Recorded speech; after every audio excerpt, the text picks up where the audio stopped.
Monsieur Cinieri. La parole est à Monsieur Paul Molac. Merci Madame la Présidente, Madame la Ministre, mes chers collègues. Donc je crois que c'est la première fois que nous posons le problème de la confiance d'une manière large. Nous avons certes voté un certain nombre de lois en 2013, en 2016, mais je crois que c'est l'honneur de cette majorité que de porter aujourd'hui cette loi-là qui essaye d'être la plus complète possible. Alors quand je dis la plus complète possible, bien sûr, je pense à la probité.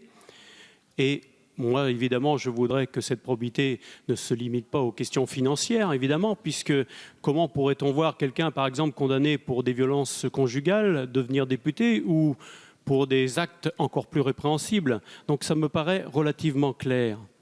Sur l'IRFM, on ne peut pas, évidemment, être contre une certaine clarté. Nos concitoyens nous le demandent.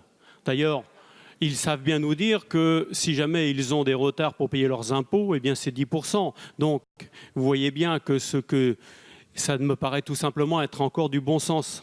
Sur les emplois familiaux aussi, nous avons pollué toute une campagne présidentielle avec ces emplois familiaux. Je crois aujourd'hui nous devons être clairs là-dessus.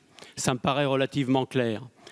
Alors, je dirais, cette confiance, effectivement, il faut voter cette loi. Ça me paraît être une excellente chose.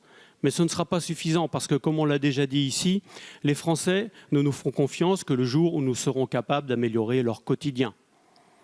Donc, c'est-à-dire, et là, c'est évidemment beaucoup plus ambitieux. Mais c'est bien là que nous réussirons, en tant que parlementaires, à regagner la confiance de la grande majorité de nos concitoyens. Donc, je nous engage effectivement à faire preuve d'humilité et de bien voir dans les prochaines lois qui vont venir, et en particulier la loi de finances, ce que nous disent les Français.